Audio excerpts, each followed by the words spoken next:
Science of Getting Rich by Wallace Wattles.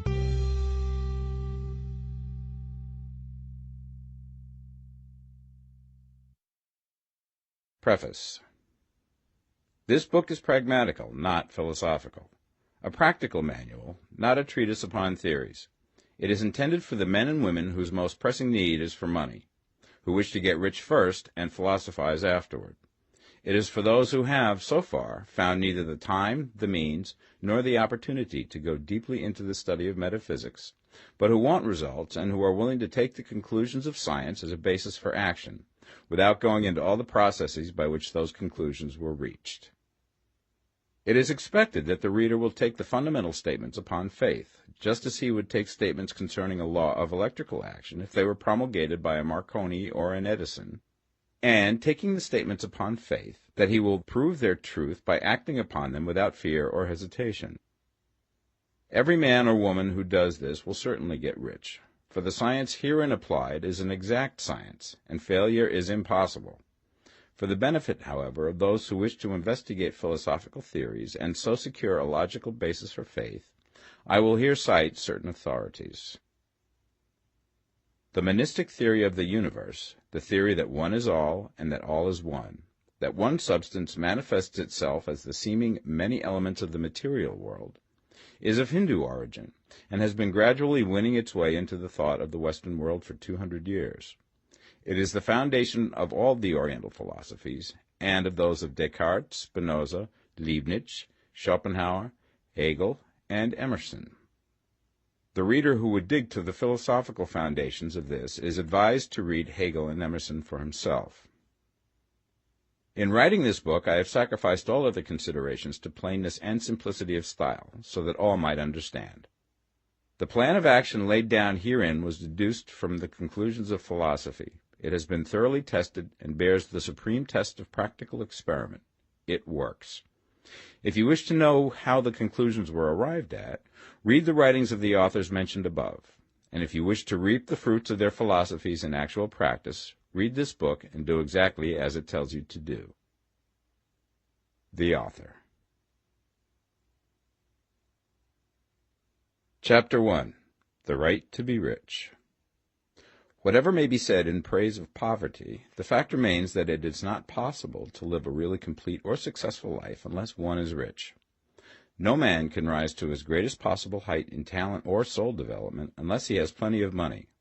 For to unfold the soul and to develop talent he must have many things to use, and he cannot have these things unless he has money to buy them with. A man develops in mind, soul, and body by making use of these things, and society is so organized that man must have money in order to become the possessor of things. Therefore, the basis of all advancement for man must be the science of getting rich. The object of all life is development, and everything that lives has an inalienable right to all the development it is capable of attaining. Man's right to life means his right to have the free and unrestricted use of all things which may be necessary to his fullest mental, spiritual, and physical unfoldment, or, in other words, his right to be rich. I shall not speak of riches in a figurative way. To be really rich does not mean to be satisfied or contented with a little. No man ought to be satisfied with little if he is capable of using and enjoying more. The purpose of nature is the advancement and unfoldment of life, and every man should have all that can contribute to the power, elegance, beauty, and richness of life. To be content with less is sinful. The man who owns all he wants for the living of all the life he is capable of living is rich, and no man who has not plenty of money can have all he wants. Life has advanced so far and become so complex that even the most ordinary man or woman requires a great amount of wealth in order to live in a manner that even approaches completeness. Every person naturally wants to become all that they are capable of becoming. This desire to realize innate possibilities is inherent in human nature. We cannot help wanting to be all that we can be. Success in life is becoming what you want to be.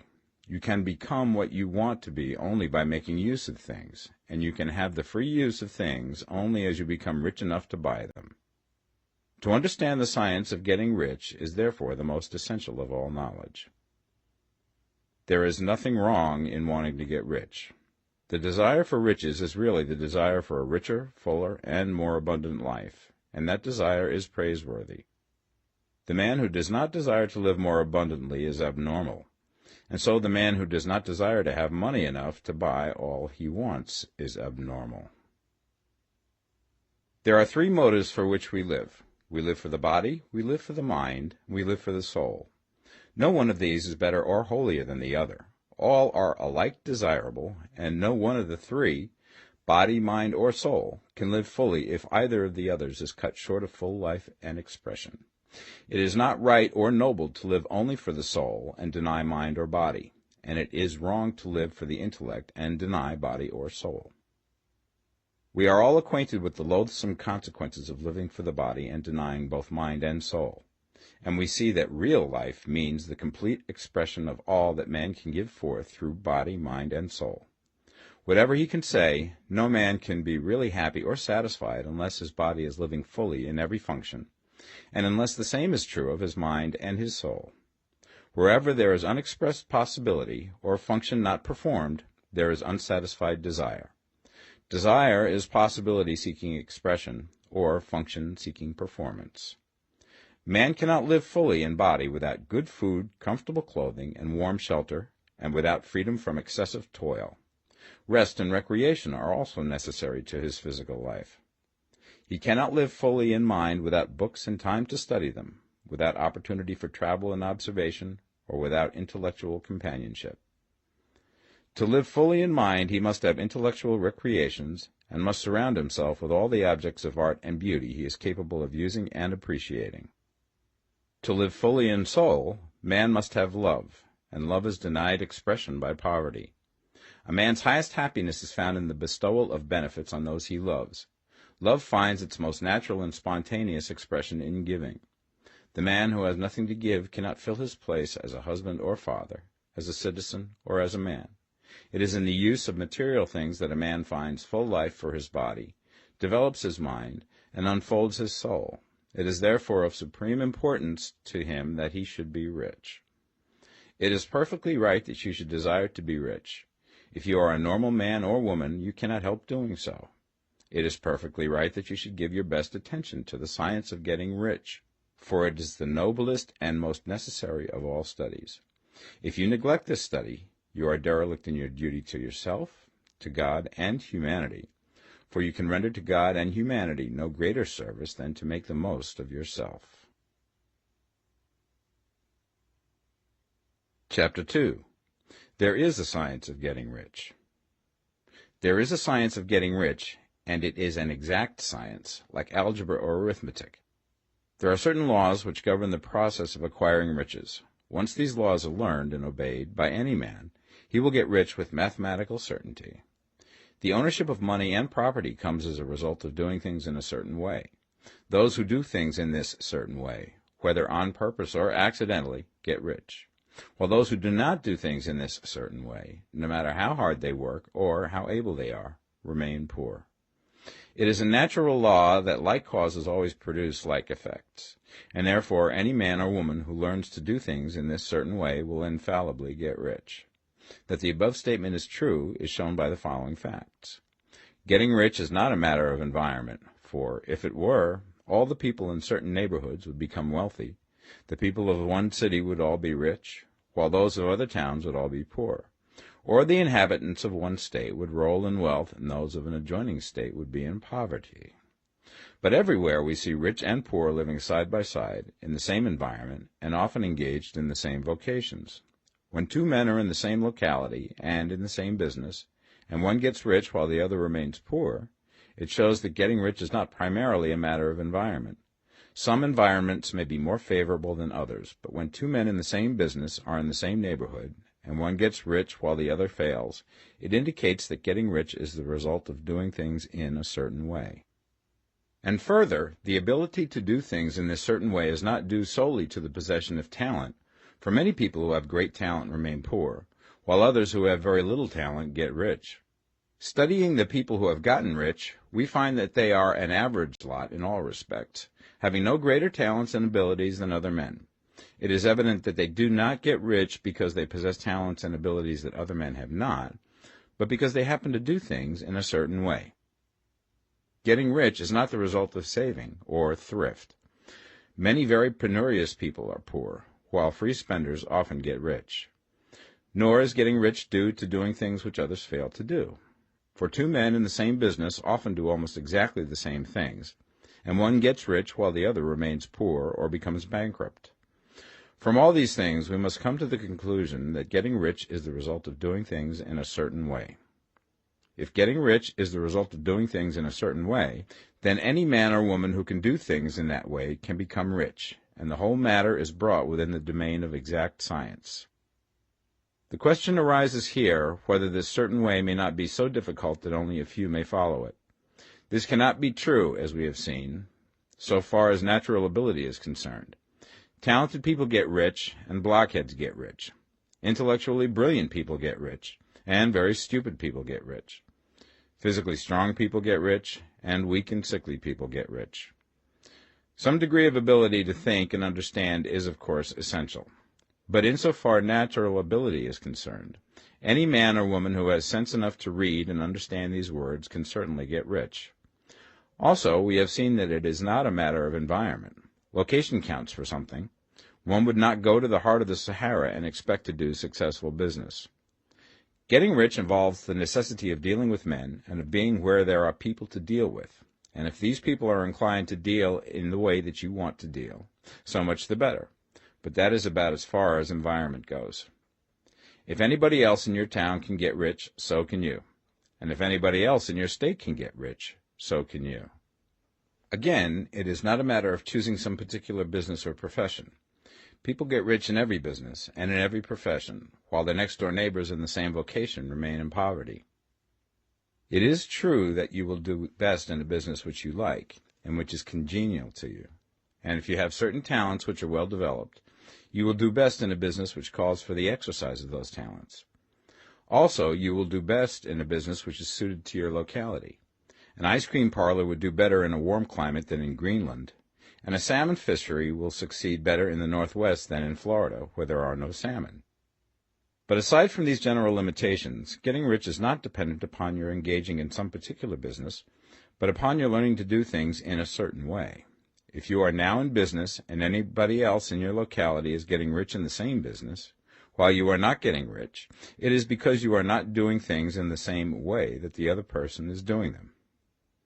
No one is prevented from getting rich by lack of capital. True, as you get capital, the increase becomes more easy and rapid, but one who has capital is already rich and does not need to consider how to become so. No matter how poor you may be, if you begin to do things in a certain way, you will begin to get rich, and you will begin to have capital. The getting of capital is a part of the process of getting rich, and it is a part of the result which invariably follows the doing of things in a certain way. You may be the poorest man on the continent and be deeply in debt. You may have neither friends, influence, nor resources, but if you begin to do things in this way, you must infallibly begin to get rich, for the like causes must produce like effects. If you have no capital, you can get capital. If you're in the wrong business, you can get into the right business. If you're in the wrong location, you can go to the right location, and you can do so by beginning in your present business and in your present location to do things in the certain way which causes success. Chapter 3. Is opportunity monopolized? No man is kept poor because opportunity has been taken away from him, because other people have monopolized the wealth and have put a fence around it. You may be shut off from engaging in business in certain lines, but there are other channels open to you. Probably it would be hard for you to get control of any of the great railroad systems. That field is pretty well monopolized, but the electric railway business is still in its infancy and offers plenty of scope for enterprise. And it will be but a very few years until traffic and transportation through the air will become a great industry, and in all its branches will give employment to hundreds of thousands and perhaps to millions of people. Why not turn your attention to the development of aerial transportation, instead of competing with J.J. Hill and others for a chance in the steam railway world? It is quite true that if you are a working man in the employ of the Steel Trust, you have very little chance of becoming the owner of the plant in which you work. But it is also true that if you will commence to act in a certain way, You can soon leave the employ of the Steel Trust. You can buy a farm from 10 to 40 acres and engage in business as a producer of foodstuffs. There is great opportunity at this time for men who will live upon small tracts of land and cultivate the same intensively. Such men will certainly get rich. You may say that it is impossible for you to get the land, but I'm going to prove to you that it is not impossible, and that you can certainly get a farm if you will go to work in a certain way. At different periods, the tide of opportunity sets in different directions, according to the needs of the whole, and the particular stage of social evolution which has been reached. At present, in America, it is setting towards agricultural and the allied industries and professions. Today, opportunity is open before the factory worker in his line. It is open before the businessman who supplies the farmer more than before the one who supplies the factory worker, and before the professional man who waits upon the farmer more than before the one who serves the working class. There is an abundance of opportunity for the man who will go with the tide instead of trying to swim against it. So the factory workers, either as individuals or as a class, are not deprived of opportunity. The workers are not being kept down by their masters. They are not being ground by the trusts and combinations of capital. As a class, they are where they are because they do not do things in a certain way. If the workers of America chose to do so, they could follow the example of their brothers in Belgium and other countries and establish great department stores and cooperative industries. They could elect men of their own class to office and pass laws favoring the development of such cooperative industries, and in a few years they could take peaceable possession of the industrial field. The working class may become the master class whenever they will begin to do things in a certain way. The law of wealth is the same for them as it is for all others. This they must learn, and they will remain where they are as long as they continue to do as they do. The individual worker, however, is not held down by the ignorance or the mental slothfulness of his class. He can follow the tide of opportunity to riches, and this book will tell him how. No one is kept in poverty by a shortness in the supply of riches. There is more than enough for all. A palace as large as the Capitol in Washington might be built for every family on earth from the building material in the United States alone, and under intensive cultivation, this country would produce wool, cotton, linen, and silk enough to clothe each person in the world finer than Solomon was arrayed in all his glory, together with food enough to feed them all luxuriously. The visible supply is practically inexhaustible, and the invisible supply really is inexhaustible. Everything you see on earth is made from one original substance, out of which all things proceed. New forms are constantly being made, and older ones are dissolving, but all are shapes assumed by one thing. There is no limit to the supply of formless stuff or original substance. The universe is made out of it, but it was not all used in making the universe. The spaces in, through, and between the forms of the visible universe are permeated and filled with the original substance, with the formless stuff, with the raw material of all things. 10,000 times as much has been made might still be made, and even then we should not have exhausted the supply of universal raw material. No man, therefore, is poor because nature is poor, or because there is not enough to go around. Nature is an inexhaustible storehouse of riches. The supply will never run short. Original substance is alive with creative energy and is constantly producing more forms. When the supply of building material is exhausted, more will be produced. When the soil is exhausted so that foodstuffs and materials for clothing will no longer grow upon it, it will be renewed or more soil will be made. When all the gold and silver has been dug from the earth, if man is still in such a stage of social development that he needs gold and silver, more will be produced from the formless. The formless stuff responds to the needs of man. It will not let him be without any good thing. This is true of man collectively. The race as a whole is always abundantly rich, and if individuals are poor, it is because they do not follow the certain way of doing things which makes the individual man rich. The formless stuff is intelligent. It is stuff which thinks. It is alive, and is always impelled towards more life. It is the natural and inherent impulse of life to seek to live more. It is the nature of intelligence to enlarge itself, and of consciousness to seek to extend its boundaries and find fuller expression. The universe